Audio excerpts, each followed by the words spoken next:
Breaking news अवां share कंदासीं, जेका बाद में पुरस्कार नमूने फोत थियल फैसल मुगेरी जी पोस्टमार्टम रिपोर्ट वारे मामले के हवाले से अवां बुधाईंदासीं। समाजी अगवान फैसल मुगेरी जी पोस्टमार्टम रिपोर्ट में मुबैना हेराफेरी करण ते डॉक्टर के मुअत्तल कयो वियो आहे।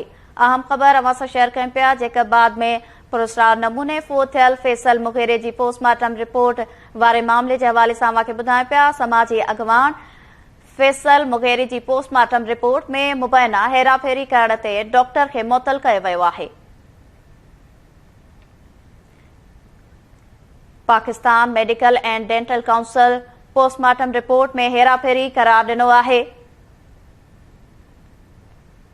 अहम खबर अवां सां शेयर कयूं पिया। डीजी हेल्थ रिपोर्ट की रोशनी में इल्जाम हेठ आयल 4 डॉक्टर्स के मुअत्तल करे छडियो।